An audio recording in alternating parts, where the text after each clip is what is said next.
자, 여러분 안녕하세요. 주님의 평안을 빕니다. 꽃피는 4월이라는 말이 있는데 그 말이 딱 들어맞는 것 같습니다. 그 주변에는 꽃이 피고 또 지고 하는 그런 하나님의 그 아름다움을 볼 수가 있는데 여러분의 마음속에도 이런저런 꽃들이 또 피어나기를 바랍니다. 오늘 4월 마지막 날을 맞이했습니다. 4월 마지막 날에 고린도 전서를 마무리하는 시간인데 고린도 전서의 후반부를 살펴보면서 고린도 교회 그 주제에 대해서 살펴드리겠습니다. 우리 같이 기도합니다. 마무리 약동하고 또 꽃피는 4월을 소외들에게 허락해 주셔서 너무나 감사합니다. 세상의 만물을 보면서 우리 하나님의 아름다움을 또 볼 수 있게 하신 것 감사합니다. 가장 아름다운 것은 예수님을 통한 구원의 은혜인 줄 믿습니다.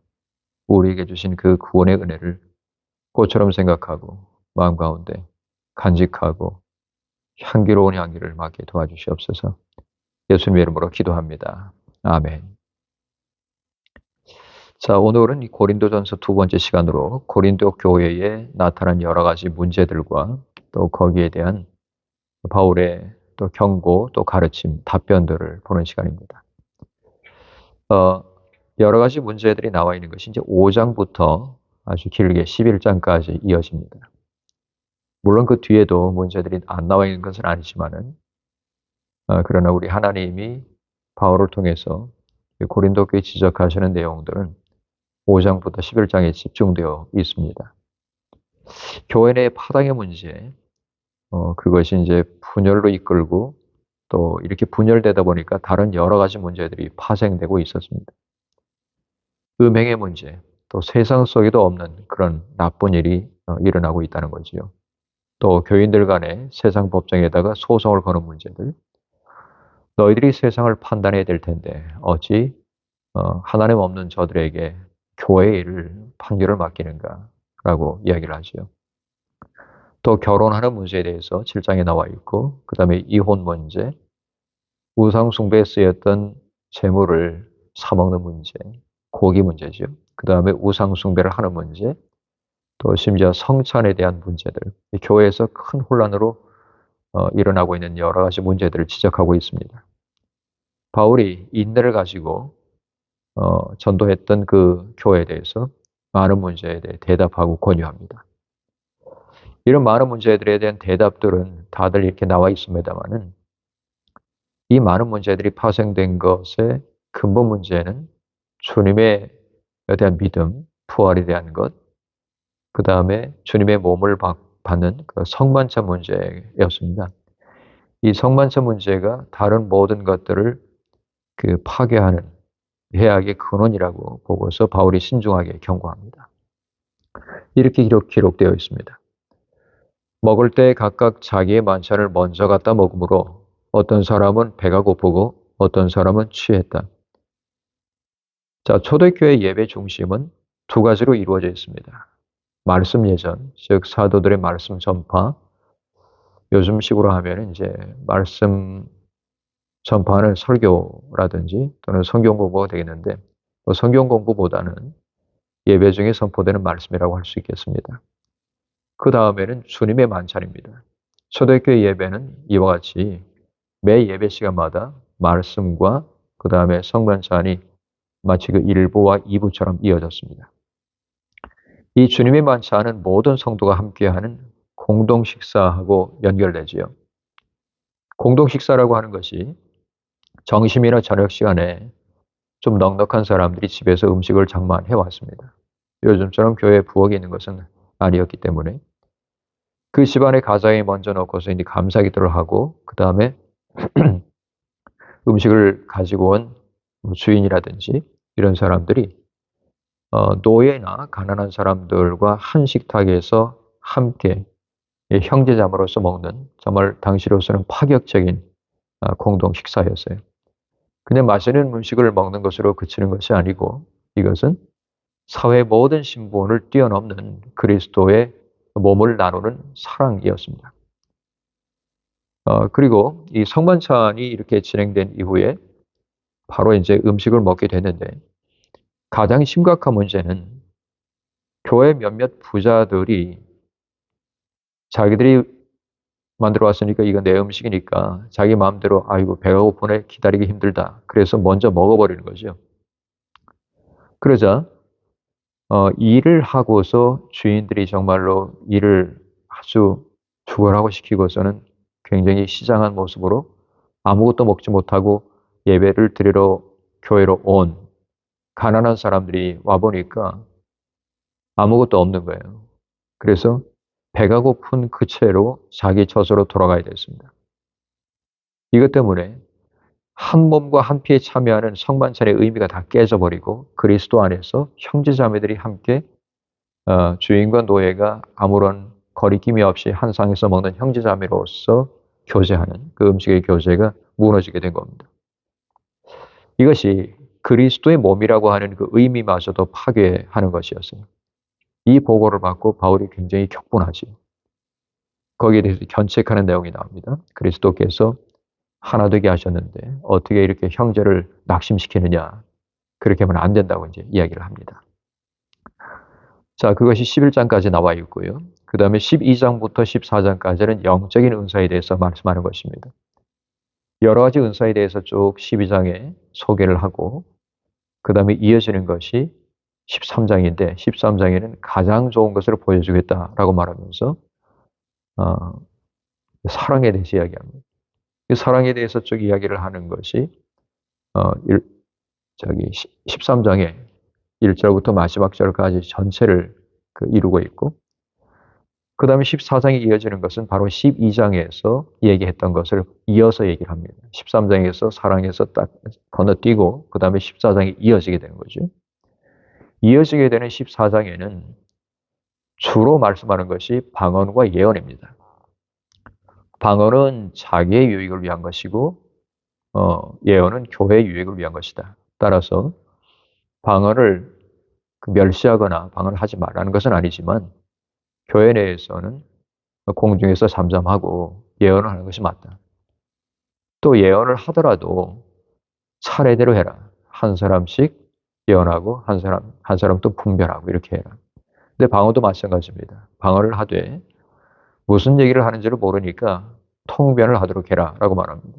그것도 방언도 여기저기서 아무나 하지 말고 한 사람씩 하고 한 사람이 통변하고 이런 식으로 하는 것인데 이 모두가 2번 혹은 안 와도 3명으로 만족한다. 이렇게 아주 구체적인 말씀을 해줍니다. 그것이 14장에 나와 있습니다.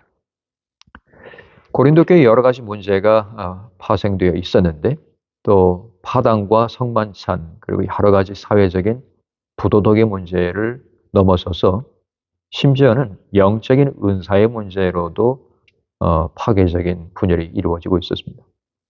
은사를 받았다고 해서 경거망동하는 사람들이 생겨났기 때문이지요. 은사는 본래 여러 가지입니다. 그래서 성령님께서 성령님의 뜻에 따라서 각 사람에게 나누어 주시는 것입니다. 성령님이 나눠주신 것을 가지고 누가 자랑을 하겠습니까? 주님이 나눠주신 것이고 주님의 소유인데요.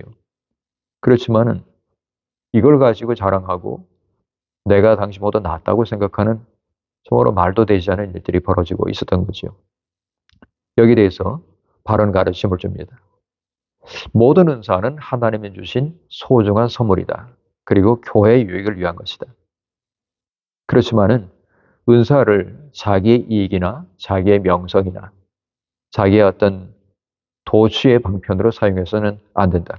그렇게 하는 순간 주님이 주신 이 놀라운 은사는 교회를 파괴하는 파괴적인 것으로 추락한다. 독소로 전락합니다. 은사 때문에 사람들이 상처를 주고받고 또 교회를 분열시키기까지 하는 독소가 되는 거죠. 따라서 바울의 가르침은 한 4가지 정도가 됩니다. 첫 번째, 모든 은사는 예수님을 주님으로 고백하고 우리는 종이 되는 데서 시작해야 된다. 그리고 예수님을 위한 은사만이, 즉 교회를 위한 은사만이 참된 은사이고 그리스도가 없는 은사는 울리는 불이나 소리나는 꽹과리 같다. 두 번째, 모든 은사는 성령님의 능력 안에서 이루어져야 된다. 그리고 성령님이 주시는 것이다. 그 다음에 세 번째는 모든 은사는 주님의 몸인 교회를 세우는 데 사용되어야 된다는 것입니다. 그 다음에 네 번째, 모든 사역은 사랑 안에서 이루어져야 된다. 이것은 가장 좋은 것이기 때문에. 하나님의 사랑은 하나님의 정의입니다. 하나님의 정의를 이루겠다고 옳다 옳다 이것 때문에 서로 싸우고 격동하면은 사랑을 이루시는 하나님을 멸시하는 것이 된다는 것이지요. 지상의 교회가 타락합니다. 아니, 교회는 더 타락하기 쉽습니다. 그리스도께서 피로 사신 교회이지만은 교회가 인간적인 모임으로 전락할 때, 또 인간적인 친교의 모임으로 전락하는 순간에 교회는 온갖 수한 타락의 가능성을 내포하고 있습니다. 왜냐하면 교회는 인간적인 교제의 모임이 아니라 그리스도 안에서의 교제이기 때문입니다. 그리스도 안에서의 교제는 주님과 함께하는 교제이고 주님이 우리에게 주신 그 은혜를 나누는 모임이기 때문이지요. 고린도 교회가 타락했습니다. 고린도 교회에 타락하는 이 모습은 이 땅에 있는 모든 교회가 쉽게 빠져들기 쉬운 위험성을 상징합니다. 그래서 고린도 교회만 그런 것이 아니라 이 지구상에 있는 모든 교회는 이럴 가능성이 있다. 즉 파당에서 오는 분열, 서로 갈라지는 거죠. 심지어는 교회 내에서의 도덕적인 타락, 각종 우상 숭배, 형식적인 예배. 말씀 예전과 성만찬 예전은 있기는 있는데 근데 그것이 합당하지 않게 되는 것. 그 다음에 하나님이 주시는 은사가 잘못 이해되고 잘못 남용되는 것. 이런 것들이 교회를 그냥 두지 않고 반드시 파괴합니다. 그렇기 때문에 성 아우구스티누스는 지상의 교회는 어느 하나도 완전하지 못하다라고 했고 오히려 양과 이리가 공존하는 공동체라고 불렀습니다. 초대교회부터 그렇다는 얘기죠. 서기 300년대 말입니다. 그리고 이 아우구스티누스는 어거스틴인데 우리가 어거스틴이라고 흔히 부르죠. 아우구스티누스의 영향을 받은 마틴 루터도 보이는 교회와 보이지 않는 교회가 있는데 이 보이는 교회는 항상 타락에 노출되어 있는 것이라고 했습니다. 문제는 무엇이 이토록 주님의 모인 교회를 타락시키고 있는가라는 질문입니다. 여러분, 무엇이 교회를 타락하게 할까요? 나 말고 저 사람이 잘못했을까요? 정말로 타락은 내 속에 있는 죄를 바라보는 것부터 시작됩니다. 내면의 원인. 이 내면의 원인은 욕심, 그 다음에 인간적인 지혜예요. 인간적인 지혜로 하나님의 지혜를 판단하고 인간적인 것을 가지고서 진리라고 고집하는 행태입니다. 성경대로 믿는 것이 아니라 자기식대로 믿을 때, 그리고 성경대로 보는 것이 아니라 자기식대로 성경을 해석하고 그것이 진리라고 굳게 믿을 때, 그때 나쁜 일들이 일어나게 되는 것입니다. 자, 이제 정리를 하자면은 고린도 교회에 주는 교훈은 십자가의 길입니다. 바울 사도가 처음부터 끝까지 계속 강조하는 것은 십자가의 길입니다. 십자가의 도, 십자가의 길이에요. 바울이 표적을 부정하거나 지혜 자체를 부정하는 것은 아닙니다. 표적도 있고 지혜도 있지요. 그렇지만 그 표적과 지혜가 주님이 주신 것이 아니라면 문제가 되는 것입니다. 그리고 주님이 주신 것일지라도 그것을 받아들이는 사람의 입장에서 이것을 어떻게 쓰는지의 동기가 문제가 되면 반드시 타락합니다. 표적이나 지혜를 구하는 것이 욕망이라는 동기에서 나오게 되면 그것은 사람을 해치고 교회를 해치게 됩니다. 그렇지만 십자가는 비록 욕망이 있는 사람들끼리 입장에서 거리껴 보이고 또 남들 보기에 미련하게 보여도 그것이야말로 하나님의 지혜고 하나님의 능력이에요. 유대인들은 예수님을 십자가에 못 박았지요. 그러나 이 사람들의 입장에서는 예수 그리스도의 십자가가 자기들한테는 거리끼지요. 그리고 심지어는 예수님의 십자가는 율법을 파괴하는 것처럼 보였습니다. 자기들이 그동안 붙잡고 살고 오는 삶의 방식, 이게 옳다고 여기고 살았는데 거기에 대해서 다른 해석을 주시고 있거든요. 그것 때문에 거리꼈어요. 자, 왜냐하면 자기들은 율법의 시중에서 살았는데 이것이 진리인 줄 알았는데 예수님의 십자가가 자기들의 연약함을 도와준다고는 생각하지 못하고 자기들이 붙들고 있는 것을 자꾸만 헤집는다고 생각하게 된 거죠. 그래서 거리게 했습니다. 그리고 헬라 사람들은 지혜를 추구하는데 자기들이 볼 때는 십자가가 미련해 보이는 겁니다. 왜냐? 전능하신 하나님이 왜 저렇게 자기가 고난을 받으면서 죄인들을 벌하지 않고 그냥 용서를 해주시느냐? 이것이 말로 미련하게 보인다. 이치에 맞지 않아 보이고 자기들의 생각의 수준을 넘어서는, 이해 수준을 넘어서는 것이다. 왜 그렇게까지 하느냐? 그 미련하게 보인다. 그러나 이것이야말로 하나님의 사랑의 징표이죠. 여러분, 때로는 우리 부모의 사랑이 미련하게 보이기까지 참 자기를 희생하면서 깎아내면서도 자녀들을 위해서 희생을 합니다. 자녀들은 가끔씩 투정을 벌이죠. 왜 그러냐고 하면서 투정을 벌이죠. 자기들 입장에서 볼 때는 그렇게까지 하지 않아도 좋을 텐데.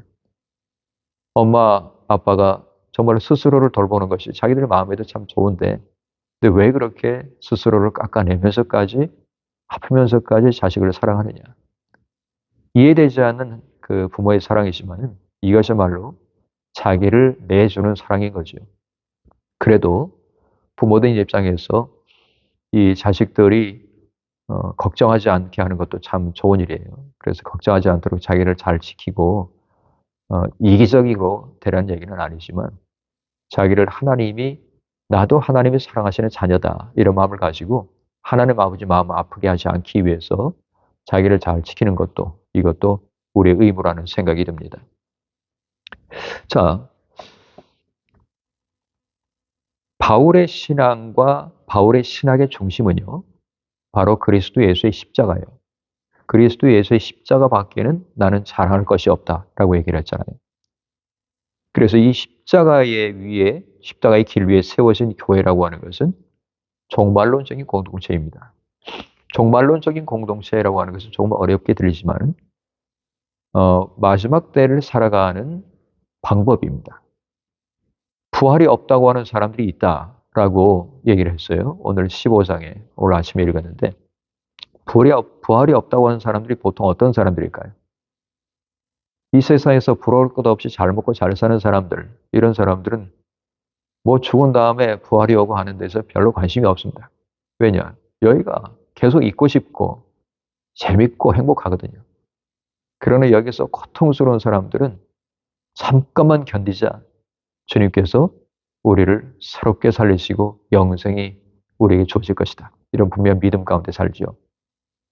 특별히 부활이 없다고 하는 이 고린도 교회 일파들이 있었는데 그 사람들은 잘 먹고 잘 사는 고관들이었어요. 그러나 대부분을 차지하고 있는 노예 사람들, 또 종들 이런 사람들은 가난한 사람들은 그리스도 예수의 부활이 우리의 첫 열매가 되시고 불갑을 썩지 아니할 것을 입게 하시는 하나님의 은혜, 그리스도 예수의 그 새롭게 하시는 생명의 은혜가 우리에게 있다는 것을 믿고 살아가지요. 이걸 믿고 마지막 때를 살면서 이때는 계속 이 땅에 계속되는 것이 아니라 반드시 끝날 때가 있다는 것이 바로 종말론적인 신앙입니다. 그것을 믿고 함께 서로 사랑과 선행을 격려하면서 살아나가는 것이 종말론적인 공동체예요. 교회는, 지상의 교회는 종말론적인 공동체입니다. 예수께서 다시 오심을 고대하면서 이 땅에 살아가는 공동체예요. 그런 교회가 되지 않는다면 그저 사회사업이나 지목단체밖에 되지 않는 거죠. 교회는 오고 있는 하나님의 나라의 지상의 그림자입니다. 자, 예수 믿는 사람들로서 주님을 머리로 하고 어떻게 공동체를 이루고 살 것이냐. 그것이 교회의 모습이지요. 그 다음에 하나님의 나라와 그리스도를 증언하는 공동체입니다. 예수께서 우리와 함께 계심을 분명히 증언하고 예수 그리스도의 십자가의 도가 우리를 하나로 묶어주시고 먼데 있던 하나를 불러주셔서 하나님의 권속, 즉 가족을 만들어 주셨다는 것을 증거하는 것입니다. 이 공동체 안에서 예수님의 사랑으로 이루는 일치, 그 다음에 성령님께서 교회를 유익하게 하시기 위해서 주시는 은사, 이걸 가지고 그리스도의 몸을 온전하게 만들어 나가는 공동체예요. 자, 이 예수님의 몸인 공동체인 교회는 무슨 일을 할까요? 예수님의 몸이니까 예수님의 일을 하겠죠. 머리는 예수님 맞아요. 근데 몸이라고 하는 것은 우리 지체들로 이루어져 있습니다. 그러니 머리이신 예수님께서 지정하시고 하시는 일을 이 몸을 통해서 하겠죠. 이 교회라고 하는 것은 각자의 부여받은 은사를 따라서 주님이 하시는 일을 우리 육신을 가지고 대신하는 거예요. 이것이 우리 교회 이 땅 위에 존재하는 목적입니다. 그리고 십자가의 도라고 하는 것은 예수 그리스도의 희생의 사랑, 그 사랑을 우리가 받고 감사하고 찬양하고 예배하고 그 다음에 나가서도 그 사랑을 전하는 것입니다. 이 사랑은 따라서 섬기는 사랑인데 십자가는 자신의 죽음이지요.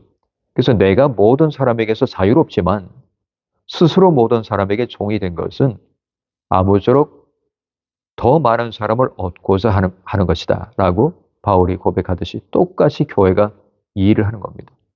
우리는 모든 사람에게서 자유롭지만 우리는 누구의 종이 아니지만 스스로 종이 되는 것은 더 많은 사람을 얻고자 이렇게 하는 거죠. 전도 역사입니다. 우리 교회에 전도 역사가 일어나기를 바랍니다. 이제 정리하겠습니다. 바울이 강조하는 십자가의 도를 걷는 사람은 우리를 위해서 자신을 축소하신 예수님의 길을 따라가는 사람이에요. 예수님께서 십자가를 지셨듯이 나를 따르려거든 자기의 십자가를 지고 나를 따를 것이다. 십자가를 진다는 것은 짐을 진다는 얘기이기도 하지만 죽음을 얘기합니다. 자신의 죽음으로써 주님을 따라가는 것. 그래서 나는 날마다 죽노라 라고 나는 단언하노니 나는 날마다 죽노라 라고 15장에는 말씀하는 거죠. 왜 죽습니까? 부활을 믿기 때문에 죽는 거죠. 정말 죽어 없어지고 부활하지 않는다면 죽지 않겠죠. 안 죽고자 노력을 하겠죠. 그러나 자신의 죽음은 곧 예수 그리스도 안에서의 생명의 역사로 살아나는 것을 의미하는 것이기 때문에 나는 기꺼이 죽는 거죠. 어떻게 보면은 자신의 죽음이 슬프게 들리지만 이것이야말로 대단한 승리를 이루는 능력입니다. 주님은 반드시 주님을 믿는 사람들을 살려내십니다. 바울을 포함한 모든 믿음의 선배님들이 그 승리의 길로 나아감으로써 승리를 이루고야 말았습니다. 사랑하는 우리 교회 여러분, 내일부터 또 5월이 시작될 텐데 오늘 하루를 십자가의 그 길, 그 내가 어떻게 걸어가고 있는지를 자세히 주의해서 생각하면서 결단할 수 있는 그런 하루를 삼으시기 바랍니다. 같이 기도하겠습니다. 하나님 감사합니다. 꽃피는 4월을 허락해 주셔서 한 달을 잘 살았습니다. 주님께서 함께 해주셨기 때문에 이 삶을 살게 된 줄 믿습니다. 주님이 허락하신다면 5월 달을 주실 텐데 감사함으로 받고 주님의 뜻대로 살아낼 수 있는 종말론적인 공동체의 지체, 일원이 되게 해주시옵소서. 예수님 이름으로 기도합니다. 아멘.